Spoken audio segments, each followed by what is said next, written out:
Assalamualaikum warahmatullahi wabarakatuh. Nama saya Andi Sarasriyobona dari program studi Sistem Informasi. Pada kesempatan kali ini saya akan menjelaskan tentang beberapa hal mengenai komputer. Yang pertama ada sejarah komputer, selanjutnya perkembangan komputer, klasifikasi komputer, organisasi komputer, dan yang terakhir arsitektur komputer. Ya, kita melangkah ke poin pertama. Poin pertama yaitu sejarah komputer. Komputer sendiri berasal dari bahasa Latin yaitu computera, yang artinya itu compute atau menghitung. Berdasarkan artinya kita bisa menyimpulkan bahwa komputer pada awalnya diciptakan hanya untuk alat atau mesin hitung. Komputer sendiri pertama kali ditemukan pada tahun 1882 oleh Charles Babbage. Selang beberapa tahun kemudian, tepatnya pada tahun 1937, komputer dibangun oleh John Atanasov, yaitu komputer Atanasov Cherry, atau biasa disebut dengan Computer ABC. Komputer ini juga resmi menjadi komputer elektronik pertama di dunia. Melangkah ke poin selanjutnya yaitu perkembangan komputer. Perkembangan komputer terbagi menjadi beberapa generasi, tepatnya menjadi 5 generasi, yang mana generasi pertama dimulai tahun 1946 sampai dengan tahun 1956, generasi kedua dari tahun 1959 sampai dengan tahun 1965,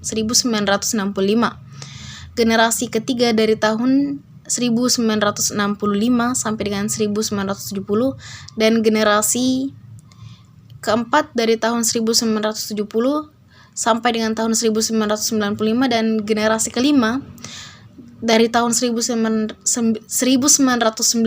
sampai dengan saat ini. Dari beberapa generasi komputer tersebut, tentu saja komputer mengalami beberapa perkembangan, mulai dari ukuran komputer yang saat itu masih sangat besar, penyimpanannya saat itu masih sangat kecil.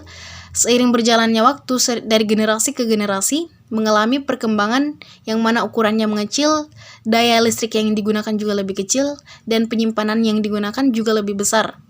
Apalagi di komputer generasi kelima, sudah memiliki yang namanya mikroprosesor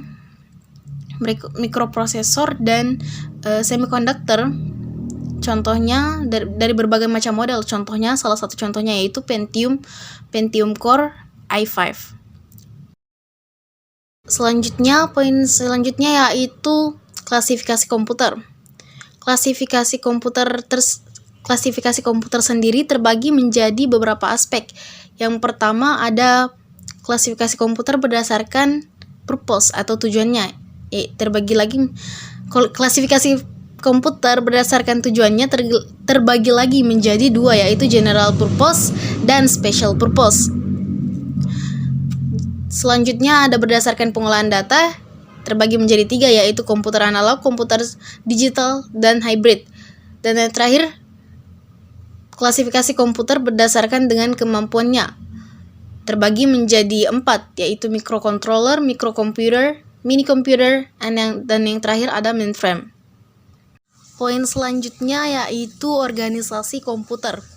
Organisasi komputer ini sendiri adalah bagian yang terkait erat dengan unit operasional komputer, yang mana ini biasa disebut dengan hardware yang ada pada komputer untuk merealisasikan arsitektur komputer. Nah, di poin terakhir ada arsitektur komputer. Arsitektur komputer ini lebih seperti ke penghubung, atau kalau penjelasan secara intinya, arsitektur komputer adalah konsep perencanaan dan struktur pengoperasian dari satu sistem komputer. Jadi penghubung antara software dan pengguna bisa dikatakan sebagai arsitektur komputer. Sekian dari saya ucapkan terima kasih. Terkait beberapa penjelasan yang kurang jelas, bisa langsung saja dilihat ke videonya. Di situ terdapat slide yang menjelaskan apa yang seharusnya saya katakan. Lebih dan kurangnya mohon dimaafkan. Wassalamualaikum warahmatullahi wabarakatuh.